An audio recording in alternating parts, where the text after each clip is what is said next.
Good evening and very warm welcome to news edge with Fariya Aziz. Tehreek Insaf को इंतखाबी मैदान में आज एक बड़ी कामयाबी मिली है और बल्ले का निशान वापस आ गया है।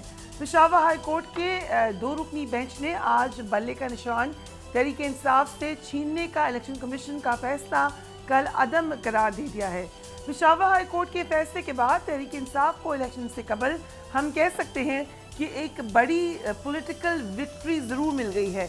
तहरीक इंसाफ का मौक़िफ़ ये है कि अगर बल्ला बैलेट पर मौजूद हुआ तो उनके उम्मीदवारों की कामयाबी यकीनी है और बल्ले का बैलेट पेपर पर मौजूद होना लेवल प्लेइंग फील्ड मुहैया होने की यकीनन एक बड़ी निशानदेही है। आज इस केस की समाअत में कुछ अहम points let's have a look. दौरान समाअत काजी जावेद एडवोकेट ने अपने दलाइल में कहा कि मेरे मौक्किल इलेक्शन में हिस्सा लेना चाहते थे लेकिन इनको मौका नहीं दिया गया। जस्टिस इजाज़ ने कहा कि अगर पार्टी से थे तो पार्टी निशान वापस लेने पर आपको इतराज़ करना चाहिए था, जो कि आपने नहीं किया। काजी जावेद एडवोकेट ने कहा कि इंट्रा पार्टी इंतखाबात पूरे मुल्क के लिए है, हाई कोर्ट सिर्फ सूबे को देख सकता है।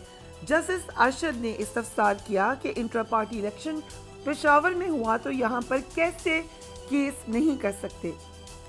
इस मौका पर बैरिस्टर अली जफर ने कहा कि हमारे इंट्रा पार्टी इलेक्शन पेशावर में हुए जो कि हाई कोर्ट के दायरे इख्तियार में आता है। वकील इलेक्शन कमीशन सिकंदर बशीर ने कहा कि पीटीआई की जानिब से बताया गया कि हमने इलेक्शन करवा दिया, ये चेयरमैन हैं, ये काबीना, बस मुझे इंतखाबी निशान दें, हमें स्क्रूटनी करने नहीं दिया कि इलेक्शन का इनेकाद उनकी पार्टी के आइन के मुताबिक हुआ या नहीं। जस्टिस इजाज़ ने रिमार्क्स दिए कि इंट्रा पार्टी इलेक्शन अगर आइन के ख़िलाफ़ हुआ तो आपने ना तो शो कॉज दिया और ना जुर्माना किया। पेशावर हाई कोर्ट ने समाअत के बाद ये फैसला सुना दिया कि इलेक्शन कमीशन का 22 दिसंबर का फैसला गैर आइनी है। इसके बाद बैरिस्टर अली जफर ने कहा कि अब तहरीक इंसाफ को इलेक्शन जीतने से कोई नहीं रोक सकता। लेट्स वॉच है।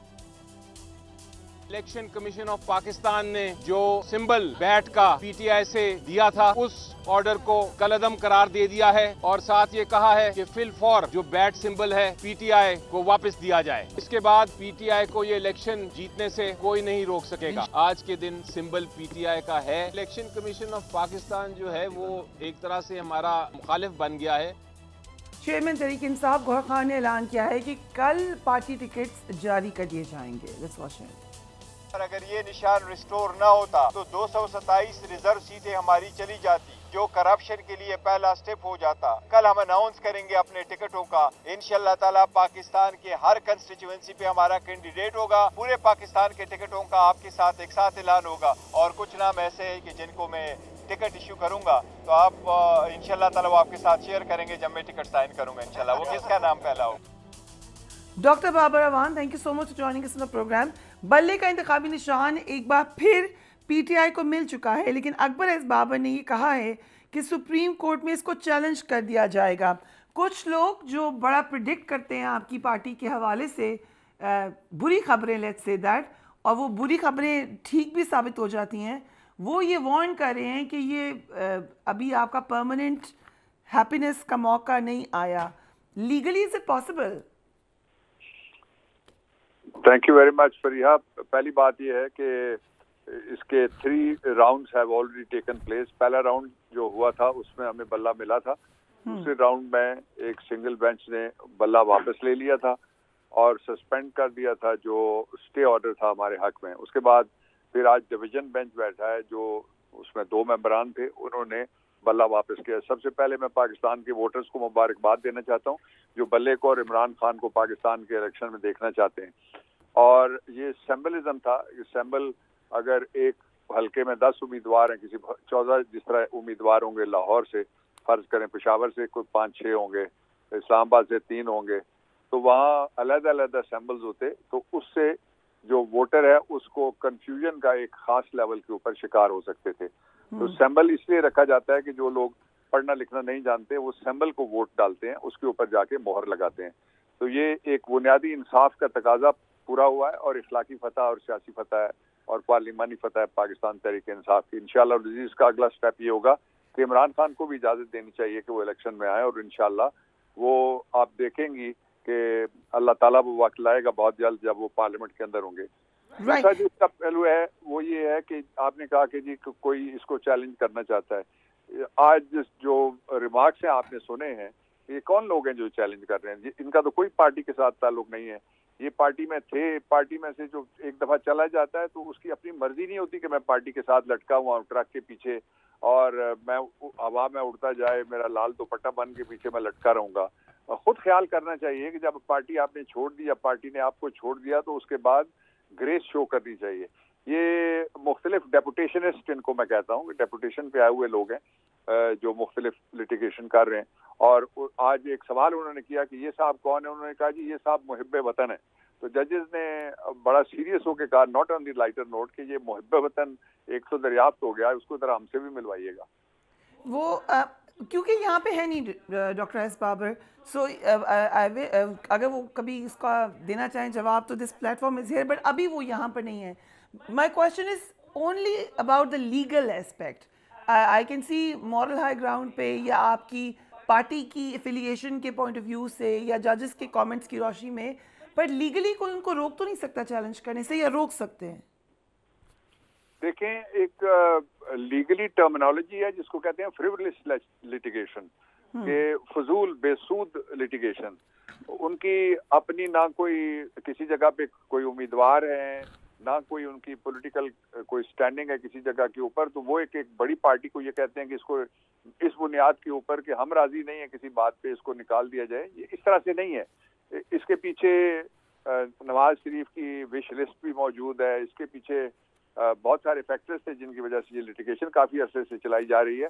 और बड़े मजे की बात यह है कि नवाज शरीफ की अपनी पार्टी की जब हमारे अकाउंट चेक हो रहे थे पाकिस्तान तहरीक इंसाफ के, तो उनको भी नोटिस जारी हुआ था। कभी ये किसी ने पूछा कि नवाज शरीफ वाले नोटिस का क्या बना? उसने जो अपने 3 या 5 करोड़ रुपए अपनी जेब में डाले थे, अपने अकाउंट में डाले थे, उनका क्या बना? उनके पास जो फंड्स आते हैं वो कहाँ से आते हैं? जो जलसे करते हैं उसकी फंडिंग की कोई रसीद उन्होंने दी? वो तो जिस घर में रहे वहां से वापस लाके उम्मीद पाकिस्तान के जहाज पे उनको चढ़ाया गया एक फेक लीडर बनाने के लिए। तो वो तो सारा उसी प्लान का वो हिस्सा था कि नवाज शरीफ किसी तरीके से वापस आ जाए। वापस आ गया जिस रफ्तार से, उस रफ्तार से सियासत में नवाज शरीफ की वहां से वापसी भी होगी। ये बहुत जल्द आप देखना शुरू कर देंगे। Right. So, have you accepted that he is the next Prime Minister, Nawaz Sharif? जो नवाज शरीफ है वो तो मैंने तो पहले दिन से ये कहा हुआ है, and I stand with my words, कि नवाज शरीफ वजीर आजम बिल्कुल भी नहीं है। नवाज शरीफ आप देखती नहीं है कि जब तंग होते हैं तो फिर वो नाम लेना शुरू कर देते हैं मुख्तलिफ सरकारी अहदेदारों के, और असाकिर में से लोगों के नाम लेके वो कहते हैं कि जी मेरा बड़ा दिल दुखा हुआ है, मैं भूलना चाहता हूँ, जख्म मुझे नहीं भूल रहे। बेसिकली वो बार बार नौकरी पक्की करने के लिए दरखास्त दे रहे हैं कि आपने भर्ती तो कर लिया हमें आर्जी बुनियादों के ऊपर, जिसको कहते हैं एक्सीजेंसी की सर्विस पे आपने रख लिया, अब परमानेंट करने का भी ऑर्डर जारी करें। Can I ask you something, बाबा साहब, who doesn't do that? और कौन नहीं है जो इस किस्म की सियासत नहीं कर रहा? जी, उनके लिए अदालतें कैसी खुली बाज, उनके लिए जो इमरान खान तो वहां जिस कमरे में बैठ के अपने अंगूठे लगाने के लिए गए थे, अंगूठा चल के इस्लामाबाद एयरपोर्ट के ऊपर चला गया। तो कोई तो आज अलीमा खान साहिबा ने कहा, डॉक्टर साहब, कि हमें तो ऑफर की गई थी कि आपको 2/3 पे वापस ले आते हैं, तो कोई ऑफर कर रहा था, कहीं बातचीत हो रही थी? देखिए, थोड़ा सा अब मेरे ख्याल में आगे चलते हैं। जो दो इश्यूज हैं वो इस वक्त ज़हन में रखने चाहिए और सामने रखने चाहिए। पाकिस्तान बहुत बड़ी अपनी तारीख की सबसे बड़ी गंभीरता में फंसा हुआ है और तारीख के सबसे बड़े बहरान में मुब्तला है। 21 महीने की जो हुकूमत है उसके दौर में कोई चीज भी संभली हुई नजर नहीं आती। इंसानी हुकूक की बात कर लें आप, मईशत की बात कर लें आप, इन्वेस्टमेंट की बात कर लें आप, प्रोडक्शन की बात कर लें आप, जो पाकिस्तान के अंदर बैलेंस ऑफ पेमेंट है उसकी बात कर लें आप, फॉरेन इन्वेस्टमेंट की बात कर लें आप, कोई और चीज देख लें। तो ये इसमें से हमें पाकिस्तान को निकालना है। ये सबका मुल्क है और इसमें सब स्टेक होल्डर हैं, आप भी और मैं भी और बाकी सारे भी। सरकारी मुलाजिम हैं जो, वो भी बहुत अच्छे स्टेक होल्डर हो सकते हैं, लेकिन वोट उनका भी एक है जिस तरह मेरा और आपका भी है। तो किसी को जिद पे नहीं आना चाहिए, किसी को अना पे नहीं अड़ना चाहिए, किसी को जिस तरह इलेक्शन कमीशन पार्टी बन गया, इलेक्शन कमीशन जिद लगा के बैठा हुआ है कि मैं पीछा करूंगा। इमरान खान का पीछा जेल के अंदर भी कर रहा है, इमरान खान का पीछा अदालत के अंदर भी कर रहा है, इमरान खान का पीछा वो बल्ले के केस के अंदर भी कर रहा है। तो इसलिए एक बात जिसके ऊपर उनको तवज्जो देनी चाहिए कि पाकिस्तान को एक नई लीडरशिप की जरूरत है। ये सारी दुनिया के आपको लोग कह रहे हैं और अंदर जो लोग हैं सोचने समझने वाले वो भी यही बात कह रहे हैं। उसके बगैर इस बुरान में से निकला नहीं जा सकेगा। आपने भी अभी इलेक्शन कमीशन के हवाले से सख्त मौक़िफ़ लिया। यही बात हमने देखी कि बैरिस्टर अली ज़फ़र ने कहा कि इलेक्शन कमीशन हमारा मुखालिफ है। अब बाकायदा तौर पर you are just about to go into elections, इतने सख्त स्टांस लेना, डू यू थिंक इससे आपको फ़ायदा होगा कोई? देखिए फरीहा, हमने तो कोई स्टांस लिया ही नहीं है, हम तो हकायक बयान कर रहे हैं। क्या वो मुखालिफ नहीं है? हमारी मुखालफत में मुकदमे नहीं चला रहा? क्या पहली दफा कोई दुनिया का इलेक्शन कमीशन ऐसा नहीं है जो एक जेल के अंदर चला गया है एक सियासी लीडर को प्रोसिक्यूट या परसिक्यूट करने के लिए, और वहां जाके चीफ इलेक्शन कमिश्नर तो नहीं गए, लेकिन 4 जो फाजिल मेंबरान साहब हैं उन्होंने वहां पीछा किया जाके जेल में। जो आइन के आर्टिकल 175 की सीधी सीधी खिलाफ वर्जी है, सीधी सीधी, मैं रिपीट करता हूँ, आर्टिकल 175 निकाल के गूगल करके आप देख लें, उसमें कोर्ट की डेफिनेशन लिखी हुई है।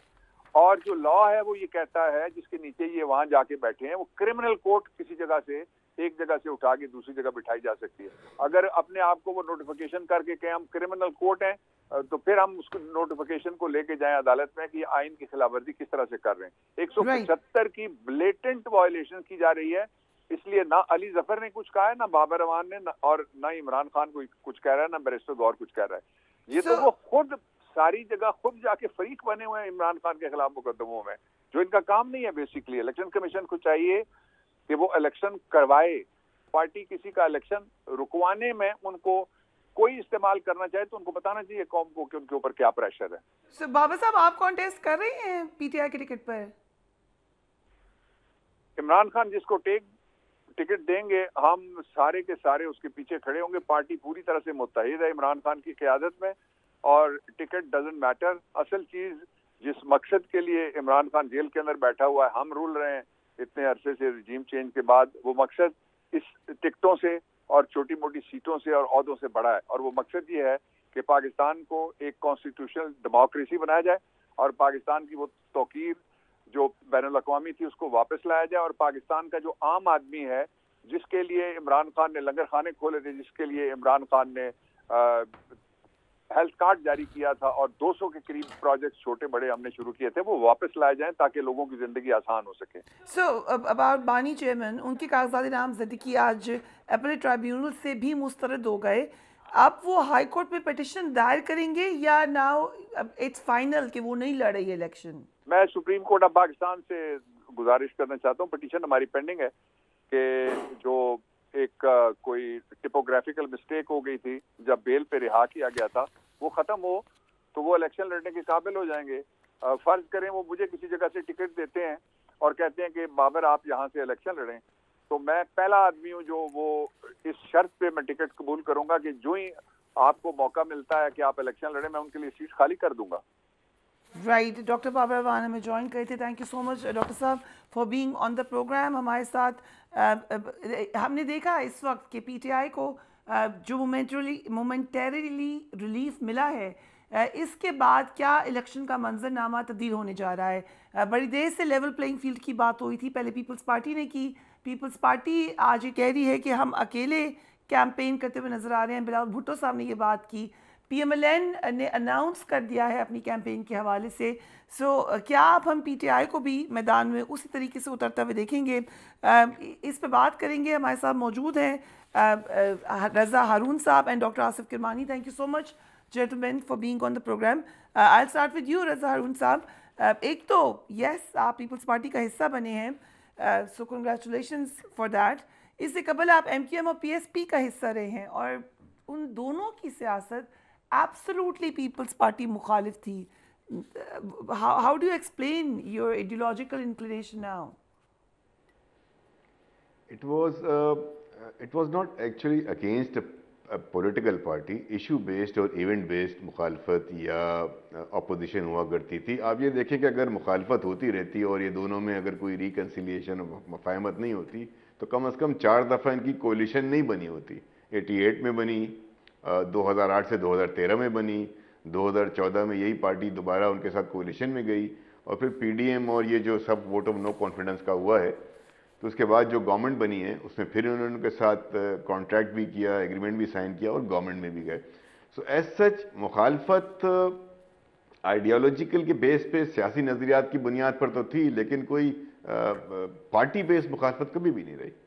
सो बट ऑब्वियसली आपने एक पार्टी ज्वाइन की है एंड आई एम श्योर, इतने तो मुझे आपका पता है कि आपने बहुत ज़्यादा अपनी अंदर झांका भी होगा, सोचा भी होगा, उनकी पॉलिटिक्स को भी देखा होगा, उसके बाद डिसाइड किया होगा, ऐसे तो नहीं किया होगा। सो क्या चीज़ इम्प्रेस की आपको, कहाँ आपको लगा कि रज़ा हारून जो है वो पीपल्स पार्टी की आइडियोलॉजी से मुतासिर है?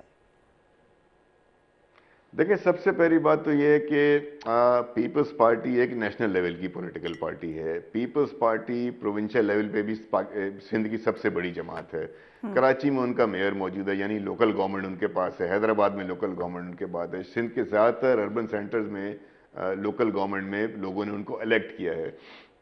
आने वाले वक्तों में भी यही नज़र आ रहा है कि वफाक और सूबे में पाकिस्तान पीपल्स पार्टी जो है वो अपना मकाम बनाएगी और हुकूमत में आएगी। सोचना हमें ये था कि इतने अरसे के बाद जब हम दोबारा सियासत में एक्टिव हो, एमकेएम तो मैंने 2016 में छोड़ दी थी, फिर 2018 में मैंने पीएसपी छोड़ दी, तो मैं कोई गुज़िश्ता 4-5 साल से किसी पार्टी के साथ एक्टिव नहीं था। तो जब एक्टिव होना था तो अब लोगों की खिदमत करने के लिए, उनके मसाइल के हल के लिए होना था। मेरी मुलाकात हुई आसिफ अली जरदारी साहब से नवंबर के शुरू में। उनके साथ बैठकर वो तमाम मसाइल जो कराची शहर के, मेरा डोमेन कराची शहर के डोमेन है, सियासत भी है, मालूमात भी है, मसाइल भी हैं, आप जानती हैं, ट्विटर पे, सोशल मीडिया पे उसको हम डिस्कस करते रहे कॉलम्स के जरिए। मैं बड़े अच्छे तरीके से जानती हूँ, मैं ऑन एयर कह देती हूँ कि मुझे कराची की कुछ मसाइल समझने हो तो मैं अपनी रिसर्च करते हुए आपसे रुजू भी करती हूँ। सो इसलिए तो मेरा क्वेश्चन है कि was People's Party not part of the problem in Karachi? Yeah. When did they become part of the solution? Everybody was part of the problem.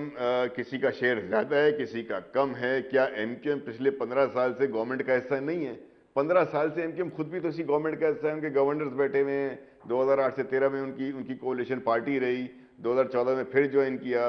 पिछले पूरे 5 साल, पहले 3.5 साल उन्होंने पीटीआई के साथ मजे किए गवर्नमेंट के, फिर बाकी जब वो वोट ऑफ नो कॉन्फ्रेंस के बाद आए तो फिर उन्होंने पीपल्स पार्टी और मुस्लिम लीग के साथ मजे किए। तो इनका भी ब्रेक किधर है? तो अब आदमी ये सोचता है कि अगर उसमें पॉलिटिक्स में दोबारा एक्टिव होना है और खिदमत के लिए एक्टिव होना है, और प्रेसिडेंट आसिफ जरदारी साहब इस बात को समझते हैं कि कराची निगलेक्ट हुआ है, वो ये समझते हैं कि हमने परफॉर्म जरूर किया है लेकिन शायद 15 साल में हम उस तरह बेहतर परफॉर्म नहीं कर सके। वो चार्टर ऑफ कराची को सब्सक्राइब करना चाहते हैं, ये उनका मिशन है, उनका विजन है कराची के लिए। वो कराची को दुबई बनाना चाहते हैं, वो कराची को मुल्क के तरक्याती शहरों में तेजी तरक्की करना शहरों की सफ में खड़ा करना चाहते हैं, और उस सिलसिले में उन्होंने हमारी जो है वो असिस्टेंस की, हेल्प की जरूरत है। आप खुद सोचना कि रज़ा हारून अगर पीपल्स पार्टी में शामिल होता है तो उससे पीपल्स पार्टी को क्या फायदा है? राइट, मुझसे तो उन्हें कोई फायदा नहीं है। कोई इलेक्टोरल मेरा कोई कॉन्स्टिट्यूएंसी नहीं है।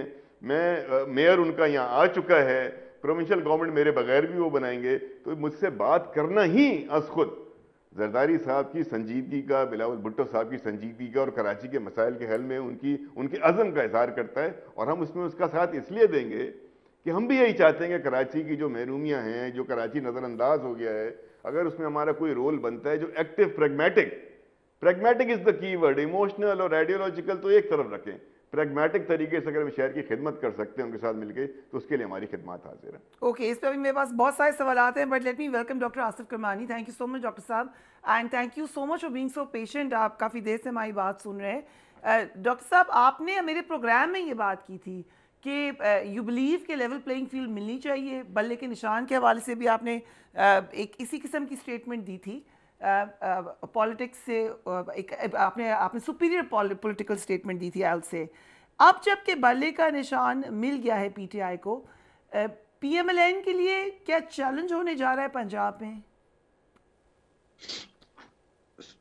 बिस्मिल्लाहिर्रहमानिर्रहीम। ये बीच में फ़ोन कॉल एक आ गया तो आखिरी आपका मैं मिस कर गया, थैंक यू। फरिया बीबी, मैं तो देखिए from the day one I am on the record, और मैंने आपके प्रोग्राम में भी कहा, मैं ट्वीट्स में भी कहता रहा मैंने और टीवी प्रोग्राम्स में भी ये कहा कि देखिए, जो लोग तो सानेहा 9 मई में डायरेक्टली या इनडायरेक्टली मुलविस हैं, जिन पे केसेस हैं और या जिनको सजाएं हो चुकी हैं या नहीं हुई हैं, लेकिन जो मुलविस थे बराह रास्त डायरेक्टली और इनडायरेक्टली, उनको छोड़कर बाकी जो लोग हैं उनको इलेक्शन लड़ने का मौका भी मिलना चाहिए, लेवल प्लेइंग फील्ड भी मिलनी चाहिए। और मैं पहला शख्स था अपोजिशन पार्टी की तरफ से, चूंकि मेरी आवाज कमजोर है ना, असल मसला मिडिल क्लास की आवाज हमेशा कमजोर होती, लेकिन मैंने फिर भी आपकी आवाज कमजोर नहीं है, दूसरों के कान कमजोर है। चले, अब मैंने हमेशा ये कहा भी 2 बल्ले का निशान उनको, 2 इनको पीटीआई के प्लेटफॉर्म, चूंकि एक परसेप्शन जो है वो ये क्रिएट हुआ है कि जैसे कि बाकी कोई एग्जिस्ट नहीं करती जमातें और सारा जो पाकिस्तान है उसका जो वोट है वो एक खास मखसूस जमात का है। तो बेहतर हुआ कि पेशावर हाई कोर्ट ने उनको बल्ले का निशान तो अलॉट कर दिया है, तो मैं तो फेवर में था कि मिलना चाहिए बल्ले का निशान था। मैंने पहले ही कहा साइड साहब कि आपने superior political statement the, but the problem is कि या चलिए कह दें कि पॉजिटिव साइड इज कि आपने तो इलेक्शन नहीं लड़ना, आपकी जमात में जिन लोगों ने इलेक्शन लड़ना है वो खुश हैं क्या कि इस बात से? एक ये हाई कोर्ट का फैसला है और इसमें अगर कोई खुशी या गमी या कोई ऐसी बात तो नहीं है, एक फैसला है अदालत का और उसको तस्लीम करना चाहिए, अनलेस के ये फैसला कोई अंडू हो जाता है। लेकिन अभी तक तो उस फैसले को जो पेशावर हाई कोर्ट ने दिया है वो सब पर लागू है जी। राइट, आवाज डॉक्टर साहब की अगर वो बीच में जी फोन बड़े आ रहे हैं ना, और ये भी नहीं वो देख रहे कि प्रोग्राम में होगा या कोई बिजी आ रहा है तो वो बंद कर दें, वो फोन किए जा रहे हैं। मैं ऑन एयर आपको बताती हूँ डू नॉट डिस्टर्ब, अगर आप प्रेस कर दें उसके ऊपर कह दें जरा मेहरबानी। अच्छा, बाकी लोग भी सीख लेंगे उसके साथ। I'll take a break, आप उसको कर लें fix, will be back right after break.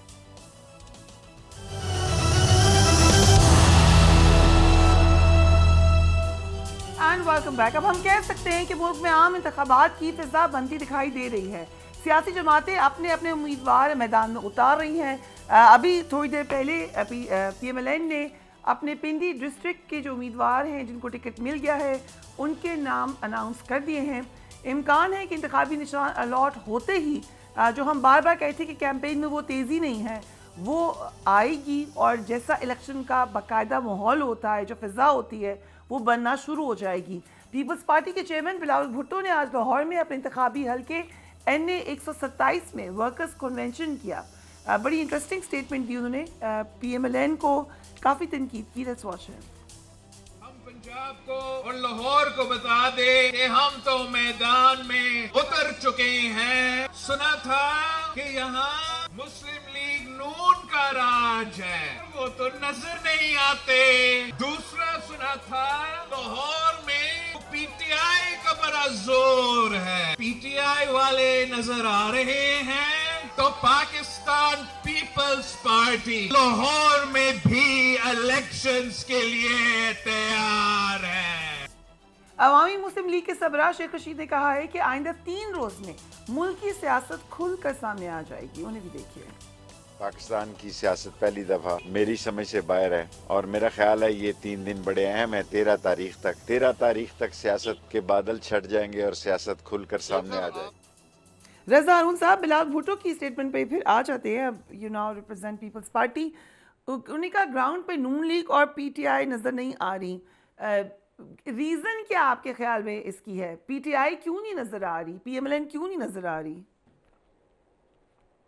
PMLN तो यकीन माने बिलावल भुट्टो साहब ने जो बात की है वो बिल्कुल दुरुस्त बात है कि आई वॉज ऑल्सो सरप्राइज। मैंने तो जब पीपल्स पार्टी ज्वाइन नहीं की थी, 21 अक्टूबर का इस्तकबाल हुआ, उसको आप जो भी कह लें, बहरहाल एक अच्छा शो था। और इस तरह का जब भी इवेंट किसी पॉलिटिक्स में होता है कि एक लीडर बड़े अरसे बाद मुल्क वापस आ रहा हो तो उसके फॉलोअर्स में कोई जोशो खरोश होना चाहिए और एक इवेंट के बाद फॉलो अप इवेंट्स होने चाहिए। इतना बड़ा डिस्ट्रिक्ट, इतने सारे डिस्ट्रिक्ट्स हैं पंजाब में, लाहौर में इतने सारे इलाके हैं कि वहाँ रेलिवेंटली जो है ना एवरी डे कोई ना कोई शो, कोई ना कोई प्रोग्राम, कहीं ना कहीं कुछ होना चाहिए था। लेकिन हमने देखा कि 21 अक्टूबर के बाद कोई प्रोग्राम मुस्लिम लीग नून ने बवजू नहीं किया। अब वही बेहतर बता सकते हैं क्यों नहीं किया। इससे ये तासुर गया कि शायद या तो उनको बहुत ज़्यादा कोई यकीन दहानी है जिसकी वजह से सोच रहे हैं कि ज़रूरत ही नहीं है, या वो इस वक्त बाहर निकलने का उनकी जो है वो स्ट्रैटेजी का हिस्सा नहीं है। लेकिन अवामी जो रद्दमल होता है ना फरिया, इतने इतने इतने बहरहाल नवाज शरीफ साहब एक बड़े लीडर हैं, इस मुल्क के 3 दफ़ा के वज़ीर आज़म हैं, इतने अरसे बाद पाकिस्तान वापस आ रहे थे, तो अवामी रद्दमल और अवामी खुशी का इज़हार ऑटोमेटिकली हर शहर में होना चाहिए था। वो हमने देखा कि वैसे हमें नज़र नहीं आया। तो मेरे ख्याल में जो इशारा बिलावल भुट्टो साहब कर रहे हैं वो इस जानिब कर रहे हैं कि ये इननेचुरल बात है। दूसरी जानिब बिलावल भुट्टो साहब, जिनका के गढ़ ये समझा जा रहा था पीपल्स पार्टी का सिर्फ सिंध और पंजाब से शायद खत्म हो चुकी है, उन्होंने एक बड़ा ब्रेव और करेजियस स्टेप लिया है कि उन्होंने अपनी कैंपेन का इस वक्त फोकस और बेस लाहौर को बनाया। यानी कि he is trying to revive that old Pakistan Peoples Party की जो एक इमेज थी, उसकी फॉलोइंग थी, उनके जालों का जो एक वलवला था, वो उनकी वहां प्रेजेंस से जो है ना वो दोबारा एक अलाइव हो रहा है। तो this is I think it's है, बहुत इंटरेस्टिंग चीज है। लेकिन क्या बिलावल भुट्टो अकेले पुल कर लेंगे इसको? सर आपको उम्मीदवार भी तो चाहिए। पीएमएलएन में तो उम्मीदवारों की लाइनें लगी हुई हैं, वहां तो ये बहस होती है कि किसको टिकट देना है। पीपल्स पार्टी से क्या कंपैरिजन करेंगे पंजाब में उसका? नहीं, देखें, इलेक्शन डे जो होता है ना फरिया, वो बड़ा सरप्राइज देता है बहुत से लोगों को। बड़े बड़े नामों को हमने 88 से हारते हुए देखा है, बहुत बड़े बड़े नाम हारे हैं। और इलेक्शन डे को जो है सरप्राइज इसलिए कि एक बहुत बड़ा चंक जो है ना वोट बैंक का, around 50 to 60%, they are all silent voters. वो ना कैंपेन्स में होते हैं, ना सोशल मीडिया पे होते हैं, ना आपको सड़कों पे नजर आते हैं। वो सुबह काम करते हैं, शाम को अपने घर में जाके 20 बच्चों के साथ बैठ जाते हैं। वो सबसे बड़ा वोट बैंक होता है जो आके 8 फरवरी के दिन किसी भी पार्टी को सरप्राइज कर देगा। तो ये हम आखिरी दिन तक किसी के लिए भी ये प्रिडिक्ट नहीं कर सकते। हाँ, हमें ऑप्टिक्स नजर आनी चाहिए, उस हल्के के अंदर पार्टी की पॉपुलर सपोर्ट नजर आनी चाहिए, उस हल्के के अंदर पार्टी की ऑर्गेनाइजेशन नजर आनी चाहिए। ये वो बुनियादी इंग्रेडिएंट्स होते हैं जो आपको इंडिकेट कर देते हैं कि किस हल्के से कौन से पार्टी के जीतने के चांसेस ज्यादा हैं। Right. So doctor Asif Kirmani, जो कंफ्यूजन नजर आई नून लीग के टिकट अलॉट करने में, ठीक है, इसमें एक वजह ये है कि आपने कहा, बार बार कहा पीएमएलएन ने कि हमारे पास लोग ज़्यादा हैं। फिर ऑब्वियसली कुछ लोगों को आपने अकोमोडेट भी करना था। जो एक गवर्नमेंट, पुरानी गवर्नमेंट के जाने के बाद जो भी एक अंडरस्टैंडिंग थी, क्योंकि एक अलायंस में आपने गवर्नमेंट बनाई, वो आपने अपनी कमिटमेंट्स को भी पूरा करना था। फिर नवाज शरीफ बड़े अरसे बाद वापस आए हैं, और कुछ दिन पहले हमारे साथ जावेद हाशमी साहब मौजूद थे, उन्होंने ये खदशा जाहिर किया कि शायद उनकी ग्रिप भी वो नहीं है पार्टी पे। What are the reasons in your opinion? अब फरिया जरा मुझे भी मौका दीजिएगा, क्योंकि पहला सेगमेंट तो मेरा समझ ही नहीं आया कैसे क्या होगा क्या नहीं। जी जरूर। देखिए, गुजारिश ये है कि यहाँ बिलावल भुट्टो साहब की बात की गई। मैंने कल भी एक प्रोग्राम में उन्हें कहा कि पंजाब एक भाई है, वो बड़ा भाई कह लें जो भी है, और मैं और मेरी पार्टी उनको लाहौर में वेलकम करते हैं। और आज हमारी पार्टी के दीगर लोगों ने भी इस तरह के जज्बात का इज़हार किया। अब जहाँ तक जो बातें बिलावल भुट्टो साहब कह रहे हैं, मैं उसे एक इंतखाबी सियासत का एक हिस्सा समझता हूँ।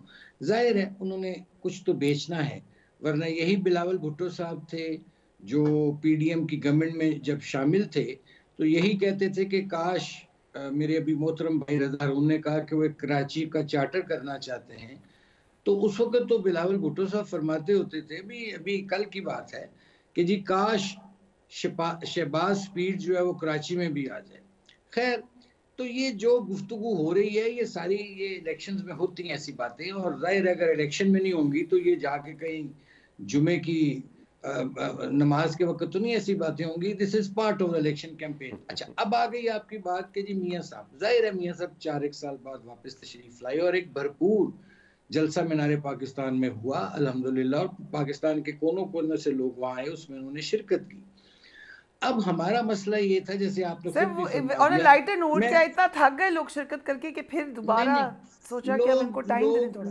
लोग नहीं थक गए। आपने, मेरा ख्याल आपकी नज़र से, ये मेरे भाई की नज़र से नहीं गुजरा कि बावजूद हमारा कोई 18-19 पार्लिमानी बोर्ड्स की मीटिंग हुई है और अब टिकटों का सिलसिला मरहलावार देना शुरू हम कर चुके हैं, इस दौरान भी शहबाज शरीफ साहब ने, शायद मेरे मोहतरम भाई की नज़र से नहीं गुजरा कि कसूर खडिया में और शेखुपुरा में 2 भरपूर जलसे किए हैं।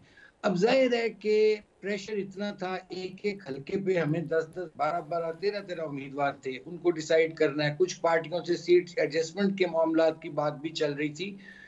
अब आज आपने देखा होगा कि 15 जनवरी से मुस्लिम लीग नून बाकायदा इंतखाबी मुहिम का आगाज करने जा रही है, और जब तक देखिए उम्मीदवार का फैसला नहीं होगा तब तक आप कैसे कैंपेन में जा सकते हैं। और मैं माजी में भी 2008, 2013, 2018 के 3 इलेक्शन मैंने नवाज शरीफ साहब को असिस्ट किए हैं, कोऑर्डिनेट किए हैं।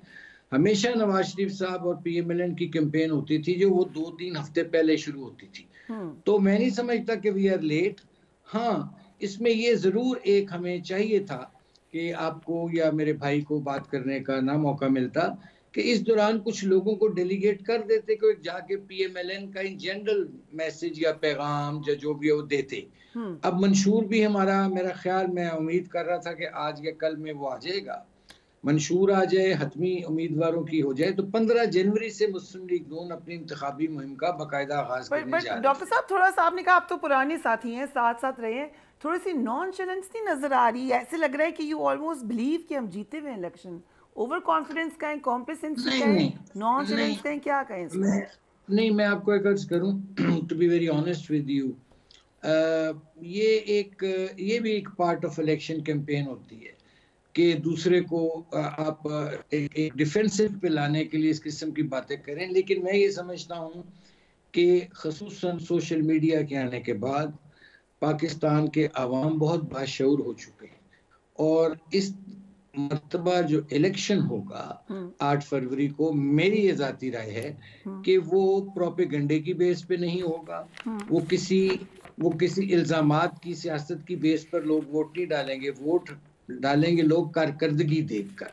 इसलिए हमको पूरी उम्मीद है कि मुस्लिम लीग नून की जो माजी की कारकर्दगी है और उस कारकर्दगी का हिस्सा भी रहे हैं PDM के दोस्त जितनी जमातें थी, तो अब ये इलेक्शन आया है तो हर एक को बात करने का हक है। लेकिन मैं समझता हूँ कि मुस्लिम लीग नून जो है वो पार्लियामेंट में एक अक्सरियती वोटों वाली जमात बनकर इंशाल्लाह उभरेगी। राइट, मुझे ब्रेक पे जाना है, बट रज़ा साहब, अगर आप जो सीट एडजस्टमेंट MQM के साथ कही जा रही है, and you an expert on Karachi, how do you look at it? PMLN की अगर सीट एडजस्टमेंट MQM के साथ होती है तो क्या रिजल्ट निकलेगा?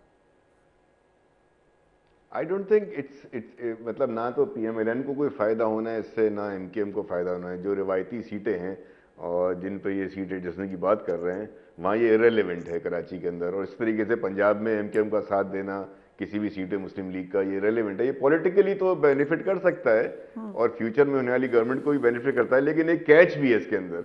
लेट सपोज आसिफ भाई के लिए पूरी हमदर्दियां हैं, दुआएं हैं कि जो ये कह रहे हैं ऐसे ही हो, लेकिन अगर फर्ज करें एक लेट सपोज के PMLN गवर्नमेंट नहीं बना सकती, पोजीशन में ना हो विफाक में, तो अब MQM अपने आप को चूंकि कमिट कर चुकी है PMLN के साथ, तो ये बहुत ही बुरा लगेगा कि उनको छोड़ के जो गवर्नमेंट बनाने पार्टी जा रही है उससे आगे करें। तो वो कर लेंगे, वो बुरा लगेगा तो कर लेंगे, तो आप जानते हैं MQM को।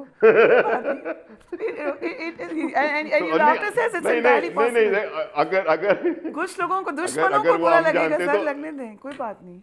चले हम एक ब्रेक लेते हैं। आसिफ भाई,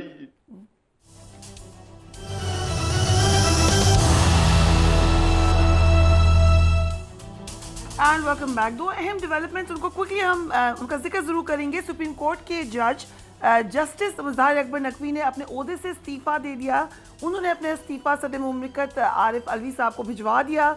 मुज़ाहिर अकबर नकवी के खिलाफ सुप्रीम जुडिशल काउंसिल की कार्रवाई जारी थी। चीफ जस्टिस ने कल सुप्रीम जुडिशल काउंसिल का अहम इजलास तलब कर रखा है, जिसमें जस्टिस साहब के खिलाफ 10 गवाह पेश किए जा रहे हैं।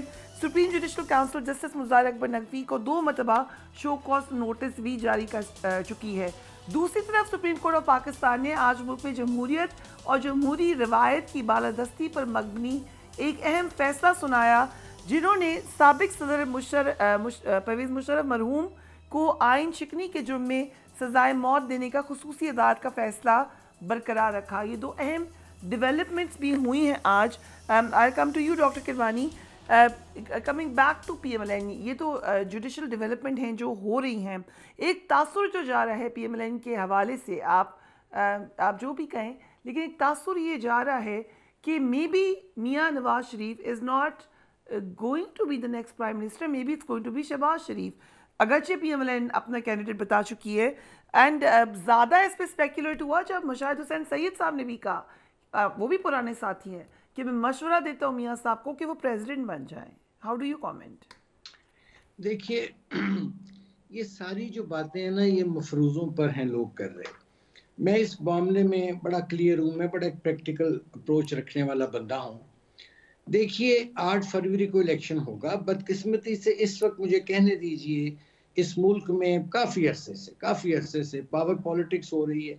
अब उसमें एक पॉलिटिक्स कमर्शलाइज हो गई कुछ अरसे से, और जो रियल इश्यूज हैं, मैं हमेशा कहता हूँ, मुझे कहने दीजिए, मैं बार बार कहूँगा कि जिन लोगों के लिए मुल्क बना था, कायदे आज़म ने बनाया था गरीब और मिडिल क्लास के लिए, उसको तो 2% अशराफिया ने उस पर काठी डाली हुई है। ठीक है जी, अच्छा अब आ जाइए, इसका कोई हल निकालना पड़ेगा। और आपने हुकूमत की बात की, देखिए कोई भी हुकूमत आए, जिसको भी अवाम वोट दें, पहली और आखिरी चीज होनी चाहिए कि फेयर, फ्री, ट्रांसपेरेंट इलेक्शन होना चाहिए जिस पर कोई उंगली ना उठा सके।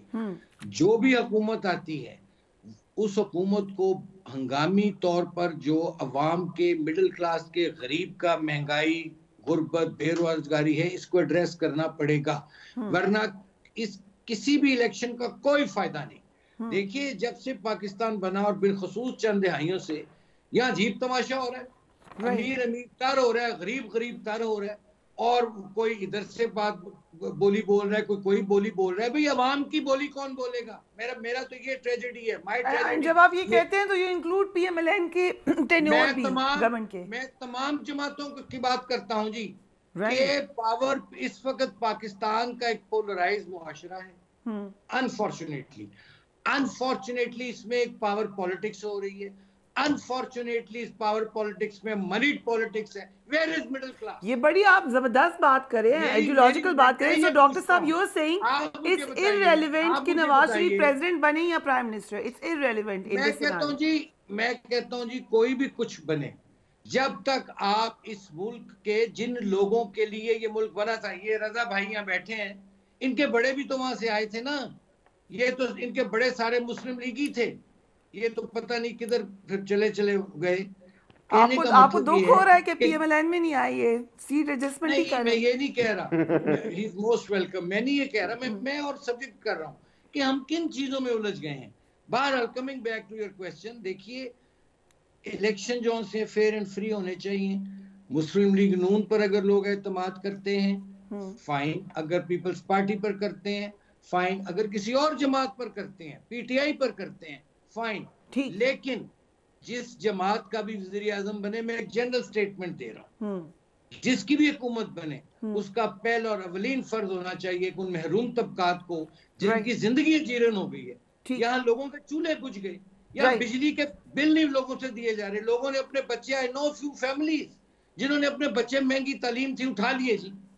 इंडीड आपने अहम असल निकात की निशानदेही की है। पाकिस्तान ऑफ कायदे आज़म, मैं नहीं मानता इन चीजों को। रजा साहब, you can certainly comment on this. आखिरी 2 मिनट रह गए, अगर इजाजत दें डॉक्टर साहब, बट मैं चाहूंगी कि एक और बड़ी अहम क्वेश्चन, बिकॉज आपके पुराने साथी हैं, कल कहा गया कि MQM के साथ कराची से NA-242 बड़ा अहम हल्का है, and you know why, seat adjustment हो चुकी है। MQM शहबाज शरीफ के मुकाबले में मुस्तफ़ा कमाल के कागजात वापस ले लेगी। फिर अब MQM कह रही है ऐसा कोई नहीं हुआ। You know Mustafa Kamal sahab, do you think ऐसा पॉसिबल है? देखिए doctor sahab, if you allow me, doctor Raza sahab जवाब दे दे, I am coming to you. जी रजा साहब, प्लीज। वो शहबाज भाई का जिक्र है ना, इसलिए आसिफ भाई बताना चाह रहे होंगे। वो मैं आसिफ भाई आपकी भी नॉलेज के लिए, आपको तो पता है वो जो सीट है ना 242 का जो एरिया है, जो कॉन्स्टिट्यूंसी, इस बेसिकली प्रीडोमिनेटली मुस्लिम लीग नून का वोट बैंक है वहाँ पे। और वो पिछले भी जब वहाँ पे लोकल काउंसिल्स के भी जो इलेक्शन हुए, वहाँ से 3 या 4 UCs मुस्लिम लीग नून ही जीती है। तो लॉजिकली तो यही बनता है, लेकिन पॉलिटिकली मेरे ख्याल में मुस्तफ़ा कमाल साहब चूंकि वहाँ से एक बाई इलेक्शन लड़ चुके हैं, और उस बाई इलेक्शन में पोजीशन ये थी कि अगर MQM, PSP और एक इंडिपेंडेंट कैंडिडेट था इनका, उसके अगर वोट मिला लेते तो उस बाई इलेक्शन में वो उन सब के मिला के जीतने की पोजीशन में थे। लेकिन वो सीट जो है ना प्रीडोमिनेंटली या तो मुस्लिम लीग नून के पास जाएगी या उस पर पीपल्स पार्टी उनसे मुकाबला करेगी जिनके पास वहाँ की यूसीज मौजूद हैं। आपने एक बात, दो बातें मैं और जल्दी क्विकली कर लूँ कि ये जो जज साहब का मामला है, नहीं उनका रेजिग्नेशन एक्सेप्ट नहीं होना चाहिए। अगर एक कार्रवाई चल रही है और गवाह आ गए, एविडेंस पेश हो रहा है, that has to go to a legal and logical conclusion. ये बीच में ये नहीं हो सकता कि हम एक रास्ता निकाल लें। और number 2, please allow me 30 second. Musharraf साहब की सजा बेशक चलें, ठीक है जी, लेकिन आर्टिकल 6 की इंप्लीमेंटेशन में आर्टिकल 6(1) नहीं, आर्टिकल 6(2) भी है। Where are the abettors and aiders?